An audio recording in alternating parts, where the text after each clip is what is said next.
పడవేయబడ్డారు, బయటకు వచ్చారు, హెచ్చించబడ్డారు. దేవునికి స్తోత్రం. దేవుణ్ణి నమ్ముకున్నటువంటి బిడ్డలు ఈ మూడిటిని అనుభవిస్తూ ఉంటారు.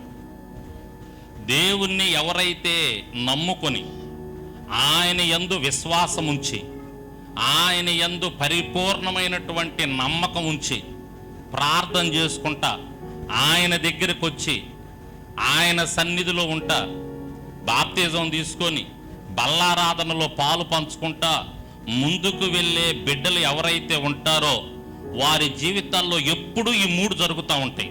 పడవేయబడతారు, బయటకు వస్తారు, హెచ్చించబడతారు. మరలా చెప్తున్నా, పడవేయబడతారు, బయటకు వస్తారు, హెచ్చించబడతారు. మూడోసారి చెప్తున్నా బాగా మీ హృదయాల్లో నాటడం కోసం.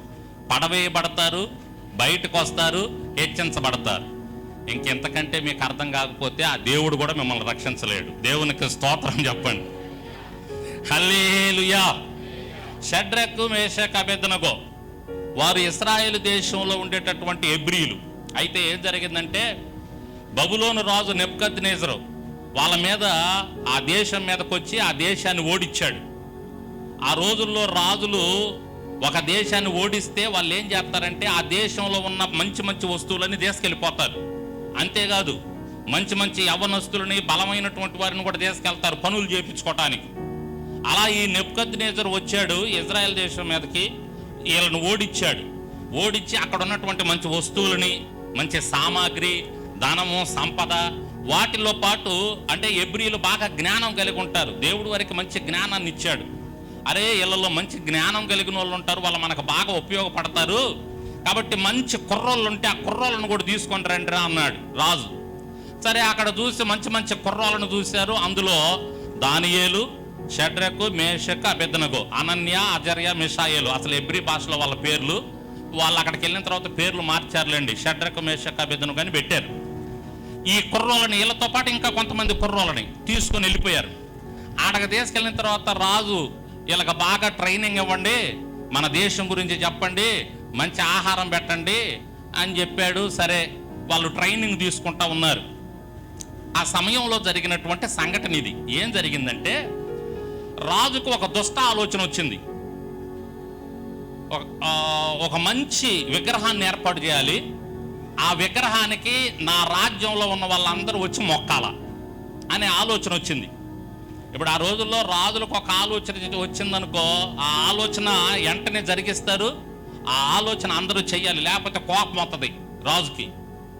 ఆ వచ్చినటువంటి ఆలోచన ఒక మంచి విగ్రహాన్ని, అక్కడ ఏ విగ్రహమో మనకి రాయబడలా. అయితే మనం ఏమనుకోవాలంటే అది ఆయన విగ్రహం కావచ్చు, లేకపోతే ఆయన నమ్ముకున్న ఎవరిదైనా విగ్రహం కావచ్చు. ఒకసారి చూస్తారా ఆ మాట చూద్దాం. 3వ అధ్యాయం 1వ వచనం చూడండి.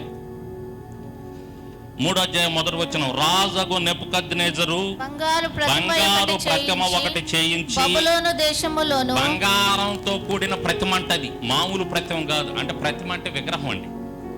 బంగారంతో కూడినటువంటి విగ్రహం చేయించి బబులోను దేశములోని దోరాయను మైదానం దాన్ని నిలవబెట్టించి. వాళ్ళ రాజ్యంలో దోరా అనేటటువంటి ఒక మైదానం ఉంది. ఆ మైదానం చాలా పెద్దది. అంటే ఇప్పుడు ప్రజలందరూ రావాలిగా, అక్కడ రాజ్యం అంతా అక్కడికి వచ్చేసేయాలిగా. అందుకోసం ఒక పెద్ద మైదానం, దాన్ని దోరా అంటారు. దోరా అనేటటువంటి మైదానంలో ఈ విగ్రహాన్ని నిలవబెట్టాడు. అది ఎంత ఎత్తు, ఎంత ఎడల్పు ఉందో చూడండి. అక్కడ 60 మూరల ఎత్తును, 6 మూరల వెడల్పునై ఉండిన 60 మూరల ఎత్తు. 60 మూరలు అంటే ఇప్పుడు మన భాషలో, మన లెక్కలో చెప్పుకోవాలంటే దగ్గరగా 90 అడుగులు. 90 అడుగులు ఎత్తు. ఇంకా మీకు అర్థమయ్యే విధానంలో చెప్పాలంటే 10 అంతస్తుల భవనం అంత ఎత్తు. 10 అంతస్తులు. 90 అడుగులు అంటే 10 అంతస్తులు ఉంటుంది. అంటే దాదాపు ఆ చివర మనకు సరిగ్గా కనపడకపోవచ్చు, అంత ఎత్తులో అన్నమాట. 10 అంతస్తుల భవనం ఎత్తు, 90 అడుగుల ఎత్తు, 60 మూరల ఎత్తు. బైబిల్ భాషలో 60 మూరలని వేశారు. వెడల్పు ఎంత ఉంది? అది 6 మూరల వెడల్పు అంటే 9 అడుగుల వెడల్పు. 9 అడుగులు అంటే ఎంత ఉంటుంది? దగ్గరగా 9 అడుగుల వెడల్పు. 9 అడుగుల ఎడల్పు, 90 అడుగుల ఎత్తు కలిగినటువంటి ఒక విగ్రహాన్ని ఏర్పాటు చేసి దూరానే మైదానంలో పెట్టి, ఎదుగబ్బాయి చాటింపే ఇచ్చాడు. రాజ్యంలో ఉన్న వాళ్ళందరూ కూడా వచ్చి మర్యాదగా దానికి మొరక్కాల, దానికి పూజ చేయాల. సంగీతం వాయిస్తాం మేము. సంగీతం వాయించగానే అక్కడ వీణలు వాయించే వాళ్ళు, సింఫోనియా వాయిద్యాలు వాయించే వాళ్ళు ఉంటారు. ఆ వాయిద్యాలు వాయించగానే మీరందరూ వచ్చి సాగిలపడి మొక్కాలి. మామూలుగా మొక్కటం కూడా కాదు. ఎలా మొక్కాలంట? బోర్లా పడిపోవాల. సాగిల పడటం అంటే బోర్లా పడి మొక్కాల. నేను ఏర్పాటు చేసిన విగ్రహానికి రాజ్యంలో ఉన్న వాళ్ళందరూ మొక్కాలి అని చెప్పాడు. ఇక రాజు మాటకు తిరిగేముంది? అక్కడ ఉంటదండి, మహామహులు వచ్చేసారంటండి అక్కడికి. చూడండి ఒక్కసారి 3వ వచనం చూడండి. ఆ అధిపతులను, సేనాధిపతులను, సంస్థానాధిపతులను, మంత్రులను, ఖజానాదారులను, ధర్మశాస్త్ర విధాయకులను, న్యాయాధిపతులను, సంస్థానములలో ఆధిక్యము వహించిన వారందరూ రాజుకు నెబుకద్నెజరు నిలవబెట్టించిన ప్రతిమ యొక్క ప్రతిష్టకు కూడి వచ్చి. ఎవరెవరండి? అధిపతులు, న్యాయాధిపతులు, సేనాధిపతులు, సంస్థానాధిపతులు, మంత్రులు, ఖజానాదారులు, ధర్మశాస్త్ర విధాయకులు, న్యాయాధిపతులు. అంటే మహామహులందరూ అక్కడే ఉండాలి. దేవునికి స్తోత్రం. రాజు తలుచుకుంటే దెబ్బల కొద్దివే ఉంది చెప్పండి. ఆయన రాజు అని ఆజ్ఞిస్తే అందరూ వచ్చేసేయాలి అక్కడికి, అంతే. మంత్రులు, సామంతులు అందరూ కూడా. ఇక్కడ అందరూ అంత హోలాలంగా ఉంది. సంగీతం వాయించే వాళ్ళు వచ్చారు. వాళ్ళు సంగీతం స్టార్ట్ చేయబోతున్నారు. రాజు ఆజ్ఞ ఇచ్చాడు, సంగీతాన్ని వాయించారు. అందరూ కూడా బోర్లా పడుకొని ఆ విగ్రహానికి పూజ చేస్తూ ఉన్నారు, నమస్కారం చేస్తూ ఉన్నారు. అది అక్కడ జరుగుతూ ఉంది. సరే, రోజు జరుగుతుందండి ఈ కార్యక్రమం. రోజు జరుగుతుంది. రోజు అంటే ఒక్క రోజులు అవ్వదు కదా. ఆ రాజ్యంలో కొన్ని లక్షల మంది ఉంటారు. రోజు కొంతమంది వస్తున్నారు, సాగిల పడుతున్నారు, వెళ్తున్నారు. ఇంకోటి ఏం చెప్పాడు రాజు? నీకు ఏది అవసరమైనా వచ్చి ఈ విగ్రహం దగ్గరే చెప్పుకోవాలా. మీ ఇంట్లో ఏదైనా అవసరమా? మీకేదైనా అవసరం ఉందా? ఈ విగ్రహం దగ్గరికి వచ్చి చెప్పుకోవాలా. ఇంకెక్కడా చెప్పుకోవటానికి లేదు. ఏ దేవుణ్ణి మొక్కటానికి లేదు, ఏ దేవతను మొక్కటానికి లేదు. మనకందరికీ ఒక్కటే దేవత, ఒక్కటే దేవుడు, ఈ విగ్రహం మాత్రమే. రాజు ఆ విధంగా చెప్పాడు. సరే, అందరూ వస్తున్నారు. రోజు కొంతమంది రావటం, మొక్కటం, పూజ చేయటం, వెళ్ళటం, ఇలా రోజు జరుగుతూ ఉంది. కానీ ముగ్గురు మాత్రం ఆ పని చేయట్లా. ఎవరా ముగ్గురు? మనం చదువుకున్నాం. షడ్రకు, మేషకు, అబేదనగో, అనన్య, మిషాయేలు, అజర్య. వాళ్ళు మాత్రం వచ్చి మొక్కట్ల. ఇది కొంతమంది గమనించారు. వీళ్ళ మీద ఆల్రెడీ కొంతమందికి మనసులో ఉంది, వీళ్ళు కొన్ని విషయాల్లో తేడాగా ఉంటున్నారు. వాళ్ళు వాళ్ళ ఎవరికి ఆరాధన చేస్తారు? సైన్యములకు అధిపతి యగు యెహోవాకు ఆరాధన చేస్తారు. కాబట్టి ఇది కొంతమందికి నచ్చదు. ఎక్కడైనా సరే అండి, కాస్త మంచోళ్ళు ఉన్నారనుకోండి, వాళ్ళని ఎలా పడగొడదామా, ఎలా పుల్లలు పెడదామా, ఎలా వాళ్ళని బాధ పెడదామా అనే వాళ్ళు వెంటనే ఉంటారు, పక్కనే ఉంటారు వాళ్ళు కూడా. అక్కడ కూడా ఈ షడ్రకు, మేషకు, అబేదనగో వాళ్ళని ఎలాగైనా సరే రాజుకి వీళ్ళ మీద కోపం వచ్చేటట్టు చేసి, ఇంకేం పెట్టాడు అక్కడ రాజు? ఒక పెద్ద అగ్నిగుండం ఏర్పాటు చేశాడు. ఎవరైతే మొక్కరో, ఎవరైతే ఆ విగ్రహానికి సాగిల పడరో, నమస్కారం చేయరో, పూజ చేయరో, వాళ్ళని తీసుకెళ్ళి అగ్నిగుండంలో పడేస్తాం అని ఒక అగ్నిగుండం కూడా ఏర్పాటు చేసి పెట్టాడు అక్కడ. కాబట్టి శిక్ష అంత భయంకరమైనది. ఇక అగ్నిగుండంలో పడితే బతికేది ఉంటుందా? అంటే శిక్ష ఏంది? ఆ విగ్రహానికి మొక్కకపోతే చచ్చిపోవటమే. అది పరిస్థితి. అటువంటి శిక్ష పెట్టాడు రాజు. సరే, ఇప్పుడు పరిస్థితి అలా ఉన్నప్పుడు షడ్రకు, మేషకు, అబేద్నెగోలని చూస్తున్నారు. షడ్రకు, మేషకు, అబేద్నెగోలని కొంతమంది చూస్తున్నారు. వాళ్ళేమో మొక్కట్ల. రాజు దగ్గరికి వచ్చి చెప్పారు, రాజా అందరూ పర్వాలేదు కానీ ఆనందు, రాము, ప్రసాద్ మాత్రం మొక్కట్లేదు అని చెప్పారు. అంటే మన మధ్యలో వాళ్ళు ఉన్నారు కదా, వాళ్ళ పేర్లు మీకు బాగా తెలుస్తాయి అని చెప్పానులే. ఏమని చెప్పారు? ప్రసాదు, రాము, ఆనందు మొక్కట్లేదని చెప్పారు. చెప్పగానే రాజుకు ఒక్కసారి కోపం వచ్చింది. ఎవరో పిలసరండి వాళ్ళని. షడ్రకు, మేషకు, అబేద్నెగో రండి తీసుకొని వచ్చారు రాజు ముందుకి. ఎందుకు మొక్కట్లేదు మీరు? అక్కడ వాళ్ళు మాట్లాడే మాటలు ఉంటాయండి, చాలా అద్భుతంగా ఉంటాయండి. ఒకసారి చదువుదామా?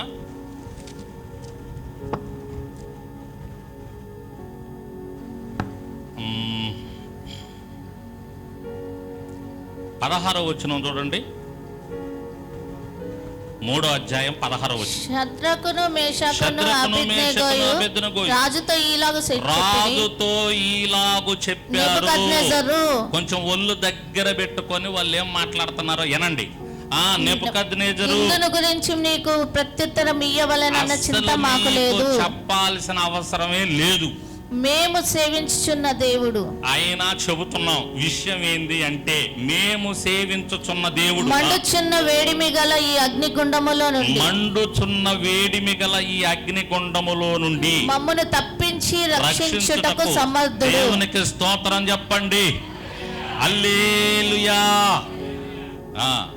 పట్టి బంధించి రాజు అగ్నిలో పడవేసే, పట్టి బంధించి రాజు అగ్నిలో పడవేసే, 4వ వాడు తిరగాలేదా? ఓ భక్తుడా రాజు రమ్మని పిలువాలేదా? స్తోత్రం చెప్పండి. హల్లెలూయా. షడ్రక్ మేషక్ అబేద్నెగో రాజా, నీకు చెప్పాల్సిన అవసరం లేదు, కానీ చెబుతున్న విషయం ఏంటంటే, ఈ విగ్రహానికి మేము మొక్కాల్సిన అవసరం మాకు లేదు. ఎందుకంటే మేము సేవించుచున్న దేవుడు ఒక ఆయన ఉన్నాడు, ఆయన సైన్యములకు అధిపతి యొక్క యెహోవా. ప్రాణం పోయినా కూడా ఈ విగ్రహానికి మేము మొక్కం. ఏం చేయం? అగ్నిగుండంలో పడేస్తావా? పడేసుకో. అగ్నిగుండంలో పడేయటానికి కూడా మేము సిద్ధమే. అగ్నిగుండంలో పడేస్తే మా దేవుడు ఊరుకోడు, మమ్మల్ని రక్షిస్తాడు. అయితే ఆయన రక్షించకపోయినా మేము మాత్రం ఆ విగ్రహానికి మొక్కం. దేవునికి స్తోత్రం. అద్భుతంగా మాట్లాడారండి అక్కడ. దేవుని కోసం ఆ విధంగా మాట్లాడే వాళ్ళు కావాలి. అటువంటి ఆ విధానంలో మాట్లాడే విశ్వాసులు కావాలి. ధైర్యంగా దేవునికి స్తోత్రం చెప్పండి. భయపడే ఆత్మ కాదు మనకిచ్చింది దేవుడు, ధైర్యం కలిగినటువంటి ఆత్మనిచ్చాడు. ఎవరి ముందైనా ఎక్కడైనా యేసయ్య గురించి ధైర్యంగా మాట్లాడే వాళ్ళంటే దేవునికి చాలా ఇష్టం. వాళ్ళని ఆయన కాపాడతాడు. దేవునికి స్తోత్రం చెప్పండి. ఎలా మాట్లాడాలి మన దేవుని గురించి? ధైర్యంగా మాట్లాడాలి. మా యేసయ్య మేము నమ్ముకున్నాం, మేము ఆయన్ని విశ్వసిస్తున్నాం, ఆయనకు ప్రార్థన చేసుకుంటున్నాం, ఆయన సన్నిధికి వెళ్తాం, చంపేస్తారా చంపేయండి అవసరమైతే అనేటటువంటి ధైర్యంతో దేవుని బిడ్డలు ఉండాలి. ఆయన యందు విశ్వాసం ఉంచినటువంటి వాళ్ళు ఉండాలి. ఏదో అవసరాల నిమిత్తమో లేకపోతే మనకు కావలసినటువంటి పనుల నిమిత్తమో మనం యేసయ్యను దూరం పెట్టి మాట్లాడకూడదు. యేసయ్య తెలియదన్నట్టు మాట్లాడకూడదు. నా గురించి ఎవరైతే భయపడతారో, నా గురించి ఎవరైతే తెలియదని అంటారో, నా గురించి ఎవరైతే సిగ్గుపడతారో, రేపు నేను వచ్చినప్పుడు వాళ్ళని బట్టి కూడా నేను అలాగే ప్రవర్తిస్తానన్నాడు ఆయన. కాబట్టి మనం ఎటువంటి పరిస్థితుల్లోనైనా ఎక్కడైనా ఎవరి ముందైనా యేసయ్య గురించి చెప్పాలి. అంటే ఆ సందర్భం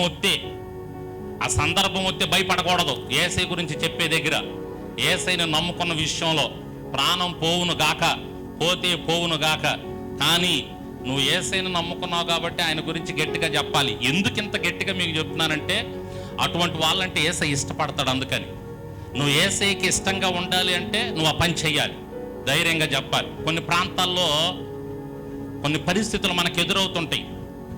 ఆ పరిస్థితుల్లో మనం గట్టిగా మాట్లాడేటప్పుడు కొన్నిటిని మనం కోల్పోవాల్సి వస్తుంది, కొన్నిటిని మనం పోగొట్టుకోవాల్సి వస్తుంది, కొన్ని మనకు దూరం అయిపోతాయి, కొన్ని చేజారిపోతాయి. అటువంటి పరిస్థితుల్లో భయపడతాం ఆటోమేటిక్గా. అటువంటి పరిస్థితుల్లో ఇక్కడ కొంచెం మాట్లాడకుండా ఉంటేనే బాగుంటుంది యేసయ్య గురించి అని అన్నట్టుగా నోరు మూసుకొని ఉంటాం. ఎందుకంటే అటున్న పరిస్థితులను బట్టి. కానీ అక్కడ ఏ పరిస్థితులున్నా నువ్వు నిజంగా యేసయ్యకి ఇష్టంగా ఉండాలి అంటే నువ్వు గట్టిగా యేసయ్య గురించి ప్రకటన చేయి. యేసయ్య గురించి చెప్పు, నేను నమ్ముకున్నాను ఆ యేసయ్యని. స్తోత్రం చెప్పండి, గట్టిగా చెప్పండి. హల్లెలూయా. అది యేసయ్యకి చాలా ఇష్టం. షడ్రక్ మేషక్ అబేద్నెగో కూడా దేవునికి నచ్చడానికి కారణం ఏంటంటే, వాళ్ళని విడిపించడానికి గల కారణం ఏంటంటే, వాళ్ళు ధైర్యంగా ప్రకటించారు, రాజు అయినా సరే మా ప్రాణాలు పోవని. అయినా పర్వాలేదు, మేము నమ్ముకున్న దేవుడు ఉన్నాడు, సైన్యములకు అధిపతి యెహోవా, ఆయన్నే మేము ఆరాధన చేస్తాం. ఇంకెవ్వరికి మేము సాగిలపడం, ఎవ్వరికి మేము పూజ చెయ్యం, ఎవరికి మేము వంగం. దేవునికి స్తోత్రం. అలా ధైర్యంగా నిలబడ్డారు ఆ ముగ్గురు. నిలబడగానే రాజు ఏం చేశాడు, వాళ్ళని తీసుకెళ్ళి, రే అగ్నిగుండం మండించండ్రు. మామూలు అగ్నిగుండం మండించే విధానం కంటే రెట్టింపుగా మండించారంట. ఎంతగా మండించారంటే ఈ సైనికులు వెళ్ళి వాళ్ళను పడేస్తున్నప్పుడు ఆ సెగ తగిలి ఈ పడేసే వాళ్ళు చచ్చిపోయారంట అక్కడ. అంతగా రెట్టింపు చేశాడు అగ్నిగుండం. కోపం వచ్చింది రాజుకి. అంటే నా మాటను తిరస్కరిస్తారా వీళ్ళు? రాజులకు సహజంగా కోపం ఉంటుంది. నా మాట వీళ్ళు తిరస్కరిస్తారా? ఆఫ్టర్ ఆల్ ఎందుకు పనికిరానటువంటి యవనస్తులు వీళ్ళు?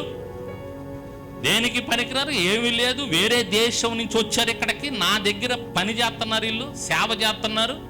వీళ్ళకి ఎంత మాటలా అని చెప్పేసి రాజు కోపం వచ్చి అగ్నిని రెట్టింపు చేసి 7 అంతలు చేసి అగ్నిలో పడేశాడండి. దేవునికి స్తోత్రం చెప్పండి. ఏమైంది? మొట్టమొదట షడ్రక్ మేషక్ అబేద్నెగో అగ్నిగుండములో పడవేయబడ్డారు. ఇది నేను చెబుతుంది. అందుకోసం ఇదంతా చెప్పుకుంటూ వచ్చా, అక్కడ జరిగినటువంటి సంఘటన అంతా చెప్పుకుంటూ వచ్చా. ఈ మొదటి విషయం చెప్పటానికి, నమ్ముకున్న ప్రతి ఒక్కరూ కూడా, ఆయన యందు విశ్వాసం ఉంచిన ప్రతి ఒక్కరూ కూడా మొట్టమొదటగా ఏమి అనుభవిస్తారంటే పడవేయబడతారు. షడ్రక్ మేషక్ అబేద్నెగో ఎలా పడవేయబడ్డారో ఆయన నమ్ముకున్న బిడ్డలు కూడా పడవేయబడతారు. ఎక్కడ పడవేయబడతారు? వాళ్ళైతే అగ్నిగుండంలో పడవేయబడ్డారు. మనమైతే కష్టంలో పడవేయబడవచ్చు, శ్రమల్లో పడవేయబడవచ్చు, పడిపోవచ్చు, పాపంలో పడిపోవచ్చు, శ్రమలో పడవచ్చు, కష్టంలో పడవచ్చు, ఇబ్బందుల కొలిమిలో పడిపోవచ్చు. పడిపోయే అనుభవం మాత్రం ప్రతి ఒక్కరికి ఉంటుంది. అంటే ఒక్కొక్కరికి ఒక్కొక్క విధానంలో ఉంటుంది. నీకే విధానంలో ఉందో అది నీకే తెలుసు, నీ అంతరాత్మకు తెలుసు, నిన్ను పడేసిన ఆ దేవునికి తెలుసు. దేవుని చిత్తం లేకుండా నువ్వు పడవు. దేవుని చిత్తం ఉంది. యోబు పడ్డాడు శ్రమల్లో. యోబును పడేసింది సాతానైనా ఎవరి పర్మిషన్ వచ్చి పడేశాడు? నా కుమారుడైన యోబును ముట్టబాక నువ్వు. సరే ముడతావా? ముడితే అనారోగ్యం పెట్టంతే, ప్రాణం మాత్రం నీకు అధికారం లేదు. అనారోగ్యం అనేటటువంటి ఆ ఇబ్బందిలో యోబుని పడవేశాడు. నిన్ను కూడా పడవేస్తాడు, నన్ను పడేస్తాడు. కొన్ని సందర్భాల్లో మనం పడిపోతాం, శ్రమల్లో పడిపోతాం, ఇబ్బందుల్లో పడిపోతాం. షడ్రక్ మేషక్ అబేద్నెగో అయితే అగ్నిగుండంలో పడ్డారు. నువ్వెందులో పడ్డావో? కొంతమంది అప్పుల బాధల్లో పడిపోవచ్చు, లెగవలేని పరిస్థితుల్లో ఉండొచ్చు. కొంతమంది అనారోగ్య సమస్యల్లో పడిపోవచ్చు, లెగవలేని పరిస్థితుల్లో ఉండొచ్చు. నిన్న సమయంలో మరి బేతు వివేక్ గారు మందిరం కాలిపోయింది. ఎంత శ్రమలో పడిపోయాడు ఆయన. మన పిల్లలు అంటున్నారు పడిపోయి ఉంటాడండి, ఇక లెగిసే పరిస్థితి ఉండదు నాకు తెలుసు. అంతే కదా, మంచం మీద అడ్డం పడి ఉంటాడు. వాళ్ళ ఆవిడ పాశ్రమ గారు, ఆమె అసలే బలహీనరాలు, ఆమె ఎలా పడిపోయి ఉండొచ్చు? మూర్చపోయి ఉండొచ్చు, సొమ్మసిల్లిపోయి ఉండొచ్చు. ఏమండి, బీపీ షుగర్లు తగ్గిపోయి ఉండొచ్చు, తగ్గిపోయో పెరిగో ఉండొచ్చు.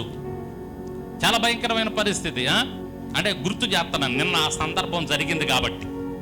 రైట్, నీ సందర్భంలో, నీ జీవితంలో ఏ సందర్భంలో, ఏ విధంగా, ఏ పరిస్థితుల్లో నువ్వు పడిపోయి ఉన్నావో, ఎందులో పడిపోయి ఉన్నావో, ప్రతి ఒక్కరూ ఏదో సరే ఇప్పుడు ఈ సమయంలో పడిపోకుండొచ్చు. ఎందుకంటే ఒక్కో సందర్భంలో బయటకు వచ్చేసి ఉంటాం, ఒక్కో సందర్భంలో దేవుడు బయటికి తెచ్చుంటాడు. కానీ ఏమో రేపు పడిపోవచ్చు, ఏమో ఇప్పుడు పడిపోయి ఉండొచ్చు. కొంతమంది గతంలో పడి బయటకు వచ్చి ఉండొచ్చు. కానీ ఏ పరిస్థితి అయినా తప్పకుండా పడిపోయినటువంటి పరిస్థితిని మాత్రం మనం ఎదుర్కొంటాం జీవితంలో, ఆయన నమ్ముకున్నటువంటి బిడలంగా. నువ్వు ఏ విషయంలో పడిపోయావో, అది పాపమా, ఓ శ్రమ, ఒక కష్టమా, ఒక ఇబ్బందా, ఒక అనారోగ్యమా, ఒక ఆర్థిక ఇబ్బందులా, ఏ ఏ ఇబ్బందుల్లో, ఏ శ్రమల్లో నువ్వు పడిపోయి ఉండావో, నేను చెప్తున్నానండి, పడిపోయినటువంటి వారిని దేవుడు తప్పకుండా బయటకు తెస్తాడు. దేవునికి స్తోత్రం. మొట్టమొదట మాత్రం పడిపోవటం సహజమే. నేను పడిపోయానండి, ఇందులో పడిపోయాను, ఇబ్బందిలో పడిపోయానండి. ఏంది అలా ఉన్నావు? ఇబ్బందిలో పడిపోయానండి, అలానే శ్రమలో పడిపోయానండి. పడిపోయానంటే పడిపోవటం అని కాదు, శరీరం పడిపోవటం కాదు. మనం ఆ ఇబ్బందులో పడిపోయి ఉంటాం, ఆ కష్టంలో పడిపోయి ఉంటాం, అది ఆ సమస్యల్లో ఇరుక్కుపోయి ఉంటాం, అది పడిపోవటం అంటే. అలా పడిపోయి ఉంటాం. అలా పడిపోయిన పరిస్థితి ఎందుకు పడ్డాం అంటే యేసయ్యను నమ్ముకోవటం వల్లే. యేసయ్య దగ్గరికి వచ్చాం, యేసయ్య దగ్గరికి రాబట్టే మనం పడిపోతాం. దేవుని నమ్ముకున్న బిడ్డలే పడిపోతారు. ఏందండి, నేను యేసయ్యను నమ్ముకున్నాను కదా, నేను పడిపోవటం ఏంటి అనటానికి లేదు. యేసయ్యను నమ్ముకున్న బిడ్డలు కూడా యేసయ్య దగ్గరికి వచ్చిన తర్వాత కూడా పడిపోయే అనుభవం అనేది తప్పకుండా వస్తుంది మీకు. ధైర్యంగా ఉండండి. ఒకవేళ ఇప్పుడు పడిపోయి ఉంటే ధైర్యంగా ఉండండి, బయటికి కూడా ఆయనే తెస్తాడు. దేవునికి స్తోత్రం. ఎడే చెప్పండి హల్లెలూయా. భవిష్యత్తులో పడిపోయే అవకాశం కూడా ఉంటది. ధైర్యంగా ఉండండి. పడవచ్చు, పడగొడతాడు దేవుడు, పడిపోయేటట్టు చేస్తాడు దేవుడు. ఇక్కడ షడ్రక్ మేషక్ అబేద్నెగోలను చేశాడు. పరిశుద్ధ గ్రంథంలో చాలా మందిని అట పడేశాడు. అబ్రహామును పడేశాడు, నోవాహును పడేశాడు, యోసేపును పడేశాడు. యోసేపుని జైల్లో 2 సంవత్సరాలు పడేశాడు. మళ్ళీ ఆయన బయటికి తెచ్చాడు. ఇశ్రాయేలీయుల్ని పడేశాడు. ఎక్కడా తీసుకెళ్ళి ఐగుప్తు దేశంలో దగ్గరగా 420 సంవత్సరాల ఐగుప్తు దేశంలో పడిపోయి ఉంటారు ఇశ్రాయేలీలు. భయంకరమైన బానిసత్వం బ్రతుకు. అలా ఆయన నమ్ముకున్నటువంటి బిడ్డలను ఆయన పడేశాడు, పడవేస్తాడు. కానీ పడిపోయినటువంటి వారిని మాత్రం ఆయన వదిలిపెట్టడో. నువ్వు ఇప్పుడు పడిపోయినావా, ఒకవేళ ఆయన వదిలిపెట్టే దేవుడు కాదు. ఏం చేస్తాడండి? కొన్ని వచనాలు చూపిస్తా చూడండి. కీర్తనల గ్రంథంలో కొన్ని మంచి మాటలు ఉంటాయండి. అందరూ చూడాలి, ఒక్కసారి చూడండి. 107వ కీర్తన 20వ వచనం చూడండి ఒకసారి. 107వ కీర్తన 20వ వచనం. ఆయన తన వాక్కును పంపి వారిని బాగు చేసెను. ఆయన వారు పడిన గుంటలలో నుండి వారిని విడిపించెను. ఏడబడ్డారంట ఇల్లు? గుంటల్లో పడ్డారంట. కొన్నిసార్లు మనం గుంటల్లో పడాల్సి వస్తుంది. గుంటల్లో పడతాం. గుంట అంటే అదే శ్రమ, కష్టం, ఇబ్బంది, అనారోగ్యం, ఆర్థిక ఇబ్బందులు, కుటుంబ సమస్యలు, ఇందులో పడిపోతుంటాం. గుంట. ఆ గుంటల్లో పడినటువంటి వారిని ఆయన ఏం చేస్తాడంట? విడిపిస్తాడు. దేవునికి స్తోత్రం చెప్పండి. అలాగే 145వ కీర్తన దగ్గరికి కూడా రండి ఒకసారి. 145వ కీర్తన 14వ చరణం చూడండి. యెహోవా పడిపోవు వారిని అందరినీ ఉద్ధరించేవాడు. దేవునికి స్తోత్రం చెప్పండి. పడిపోయిన అందరిని ఏం చేస్తాడు? ఆయన ఉద్ధరిస్తాడు. కాబట్టి పడిపోయినటువంటి వారిని ఆయన లేవనెత్తుతాడు, పడిపోయినటువంటి వారిని ఆయన విడిపిస్తాడు, పడిపోయినటువంటి వారిని ఆయన ఉద్ధరిస్తాడు. అయితే నువ్వేం చేయాలి పడిపోయినప్పుడు? నువ్వేం చేయాలి పడిపోయినప్పుడు? ఈ మాట చూపిస్తాను చూడండి. దినవృత్తాంతముల 2వ గ్రంథం 6వ అధ్యాయం 24వ వచనం చదవండి ఒకసారి. 6:24. ఆకాశమందు నీవు వినమ్మా. దినవృత్తాంతముల 2వ గ్రంథం 6వ అధ్యాయం ఆకాశమందు నీవు విని 25వ వచనం చదవండి. 20 జనులైన ఇశ్రాయేలీయులు చేసిన పాపమును క్షమించి వారికిని వారి పితరులకును నీవిచ్చిన దేశమునకు వారిని మరల రప్పించుదువు గాక. వారు నీ దృష్టి ఎదుట పాపము చేసినందున. 25వ వచనం. ఆకాశమందు నీవు విని నీ జనులైన ఇశ్రాయేలీయులు చేసిన పాపమును క్షమించి వారికిని వారి పితరులకును నీవిచ్చిన దేశము వారిని మరల రప్పించుదువుగాక. దేవునికి స్తోత్రం చెప్పండి. అలాగే 26 కూడా చదువు. 26. వారు నీ దృష్టి ఎదుట పాపము చేసినందున ఆకాశము మూయబడి వాన కురియకున్నప్పుడు వారు ఈ స్థలము తట్టు తిరిగి ప్రార్థన చేసి నీ నామమును ఒప్పుకొని నీవు వారిని శ్రమ పెట్టిన వారు తమ పాపములను విడిచిపెట్టి తిరిగిన ఎడల ఆకాశమందున్న నీవు ఆలకించి నీ సేవకులను నీ జనులకు నీ ఇశ్రాయేలీయులు చేసిన పాపమును క్షమించి వారు నడవవలసిన మంచి మార్గము వారికి బోధించి నీవు నీ జనులకు స్వాస్థ్యముగా ఇచ్చిన నీ దేశమునకు వాన దయచేయుదువుగాక. దేవునికి స్తోత్రం చెప్పండి. హల్లెలూయా. ఈడ సొలొమోను ప్రార్థన చేస్తున్నాడు. మందిరం కట్టాడు. మందిరం కట్టిన తర్వాత బయటకొచ్చి బయట మోకాళ్ళేసి సొలొమోను చేసిన ప్రార్థన అక్కడ ఉంది. పడిపోయినప్పుడు, అయ్యా నీ జనులు పడిపోయినప్పుడు నీ సన్నిధిలోనికి వచ్చి నీ మందిరంలోనికి వచ్చి ప్రార్థన చేస్తే వారి ప్రార్థన నీవు ఆలకించి పడిపోయినటువంటి వారిని లేపయ్యా. దేవునికి స్తోత్రం చెప్పండి. హల్లెలూయా. ఎవరిని ప్రార్థన చేస్తున్నాడు సొలొమోను ఇక్కడ? పడిపోయినటువంటి వారిని లేపయ్యా. నీ సన్నిధికి వచ్చి ప్రార్థన చేసినప్పుడు, నీ మందిరంలోనికి వచ్చి ప్రార్థన చేసినప్పుడు, ఇదిగో నన్ను మందిరం కట్టమని చెప్పావు, మందిరం కట్టా. అయితే ఈ మందిరంలోనికి ఎవరైతే పడిపోయినటువంటి వారు వచ్చి ఏ విషయంలో పడిపోతారో, ఏ పరిస్థితుల్లో పడిపోతారో, కానీ పడిపోయినటువంటి వారు వచ్చి మాత్రం ప్రార్థన చేస్తే వారి పాపమును క్షమించి వారి ప్రార్థన ఆలకించి పడిపోయినటువంటి వారిని లేపయ్యా. దేవునికి స్తోత్రం చెప్పండి. ఇప్పుడు ఏం చెబుతున్నానంటే, నువ్వు ఏ విషయంలో పడిపోయి ఉన్నావో ఆ పడిపోయినటువంటి పరిస్థితుల్లో నువ్వు ప్రార్థన చేసుకుంటే, రెండోది ఏం చెప్పాను? మొట్టమొదటిది పడవేయబడ్డారు, రెండోది బయటకు వచ్చారు. దేవునికి స్తోత్రం. ఎక్కడ చూస్తున్నాం? 26వ వచనంలో, అంతటా నెబుకద్నెజరు వేడిమి కలిగి మండుచున్న ఆ గుండము వాకిల దగ్గరకు వచ్చి, షడ్రకు మేషకు అబేద్నెగో అనువారులారా, మహోన్నతుడకు దేవుని సేవకులారా, బయటకు వచ్చి నా యొద్దకు రండని పిలువగా షడ్రకు మేషకు అబేద్నెగో ఆ అగ్నిలో నుండి బయటకు వచ్చారు. పడవేయబడినటువంటి వాళ్ళు బయటకు వచ్చారని, అగ్నిగుండంలో నుంచి బయటకు రావటం మామూలు విషయం కాదు. ముగ్గురు నేసాడు కదా, రాజుకు నలుగురు కనపడుతున్నారంట. అక్కడ ఆ అగ్నిగుండంలో ఎంతమంది కనపడుతున్నారు? రాజుకి నలుగురు. మనం వేసింది ముగ్గురం కదా, నలుగురున్నారేంది అగ్నిగుండంలో? ఏదో జరుగుతుంది అక్కడ. అసలు అయినా కనపడేది ఉండదు, బూడిదైపోవటమే పడగానే. కానీ అసలు మనుషులు కనపడటం ఆశ్చర్యం వేసింది రాజుకి. అందులోనూ నలుగురు కనపడటం ఇంకా ఆశ్చర్యం వేసింది. వెంటనే పిలిచాడు, బయటికి రండి.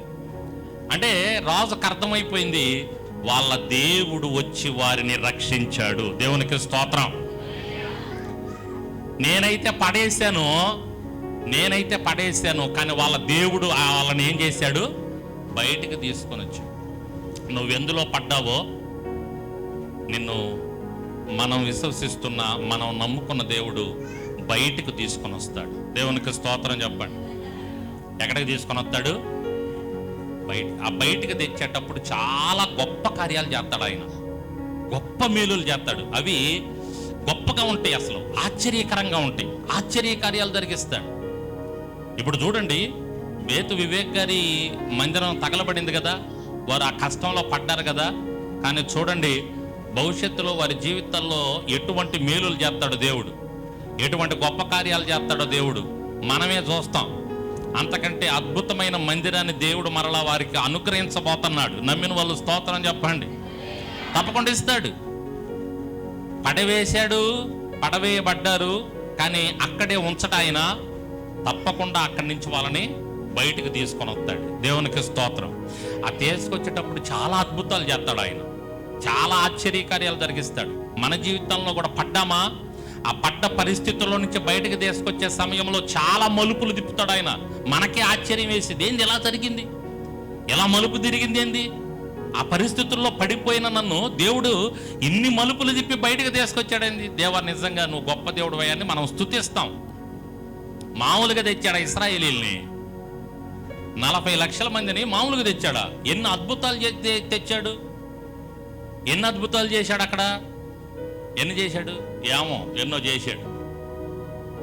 10 అద్భుతాలు చేశాడు తెలుసా మీకు?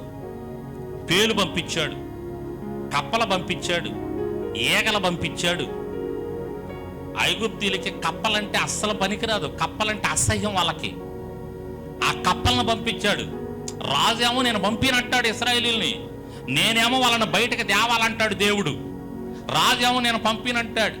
మోషేను పంపించాడు దేవుడు, వాళ్ళని బయటకు తీసుకురాని.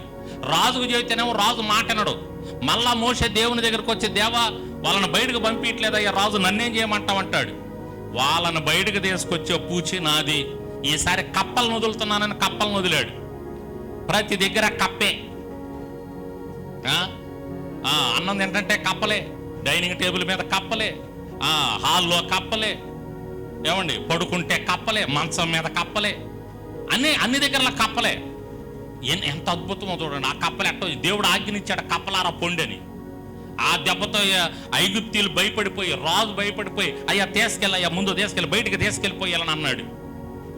మరలా కప్పలన్నీ పోగానే మరలా రాజు కఠినం చేసుకున్నాడు మనసు, నేను పంపిన అన్నాడు. ఈసారి చూడు, ఈగలను పంపిస్తానని ఈగలను పంపించాడు. ఈసారి చూడు పేలు పంపిస్తానని పేలు పంపించాడు.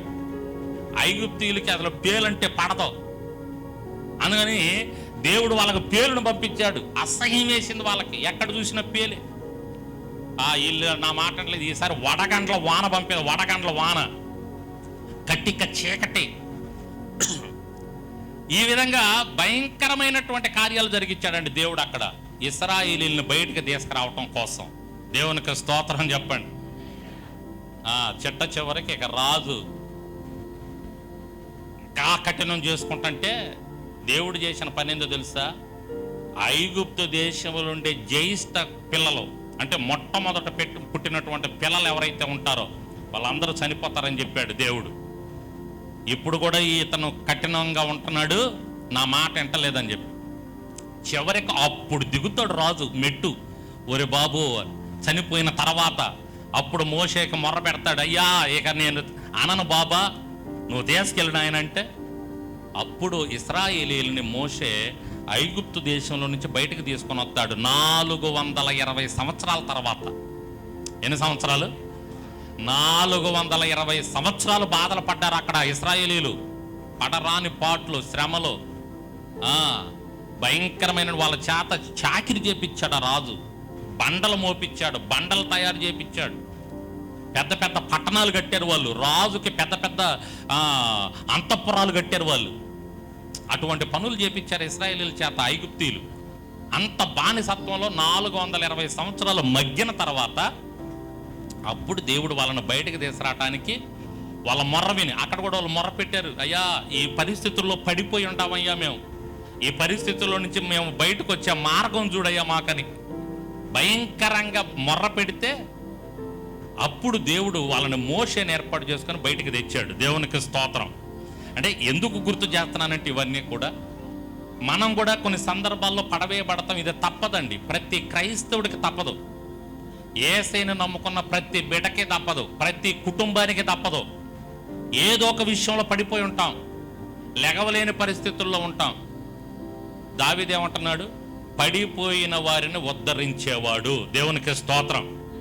పడిపోయిన వారిని లేవనెత్తేవాడు, పడిపోయినటువంటి వారిని బయటకి తెచ్చేవాడు. 2 చేతులు ఎత్తి స్తోత్రం చెప్పండి జరిగేట్టుగా.